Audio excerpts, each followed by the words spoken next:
हामी अहिले विदेशमा छौँ। विदेशमा चाहिँ हाम्रो यो अमरले पनि एकदम ट्राफिक नियमको पालना गर्न कुदाउँछ। तपाईँहरूले देख्न सक्नुहुन्छ यो रातो गाडीले आफ्नो ब्याक लाइट बालेर देखाइरहेछ। हाम्रो चाहिँ आज लक एकदम राम्रो छ भनिरहेको छ अमरले, किनकि हामी जहाँ पनि गइरहेछौँ हरियो लाइट बलिरहेको छ, तर उसलाई थाहा छैन म भएको कारणले आज उसको लक छ। हाम्रो अगाडि हुन्छ नेपाल पुलिस, नेपाल पुलिसको गाडीलाई ओभरटेक हान्थ्यौँ। नेपाल पुलिसहरूले चाहिँ जेएनजी आन्दोलन पछिदेखि चाहिँ अलिकति गाडीहरू चाहिँ बिस्तारै नै कुदाउनु थाल्नु भएको छ, अलिक हच्किनु भएको छ। हामी भर्खरै विदेशको बानेश्वर भन्ने ठाउँमा आइपुग्यौँ। बानेश्वर चाहिँ यो फेमस सिभिल हस्पिटल के गर्थ्यो घरि कसले मलाई सरकारको मेरो आवाज राम्रोसँग आइरहेको छैन होला साथी, किनकि हामी भुइँ बतासमा हिँडिरहेको छौँ। हावाले मजाले हान्न थालेको छ, मेरो हात चाँडै चिसिएर हाल्न लागिसक्यो। त्यो पनि भिडियो एकदम जाती छ।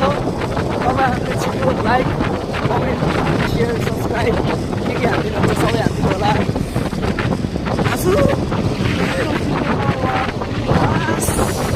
कस्तो हानेको हावाले। हामी चाहिँ यो फेमस भुतिया ठाउँ आइसक्यौँ गाइस। यो पुल जहाँ चाहिँ कैयौँ एक्सिडेन्ट्सहरू भइसकेको छ र धेरैवटा घटनाहरू पनि घटिसकेको छ यहाँ। त्यही भएर हामी चाहिँ एकदम यो सेफवाला बाटो लिएर जान लागेको छौँ। यो हेर्नुहोस् बुध बङ्गला तिन कुनेको ट्राफिक पुलिस बिट। अब सुरु हुन्छ हाम्रो विदेशको Madan Bhandari area. Madan Bhandari area Madan Bhandari area पनि हाम्रो विदेशभन्दा कम छैन। जस्तो तपाईँहरूले देख्न सक्नुहुन्छ लाइट्सहरूको एकदम सुविधा छ।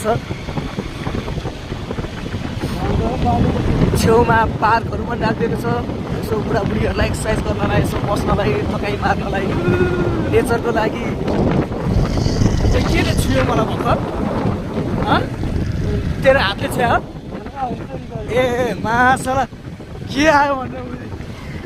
अनि सातो उडेको मेरो। अनि त्यसपछि बुढाबुढीहरूलाई यसो बस्नलाई, नेचरसँग बस्नलाई यसो पार्क खोलिदिएको थियो, तर मासला यो बच्चा बुच्ची भाडाबुढीहरू डेटिङ बसेर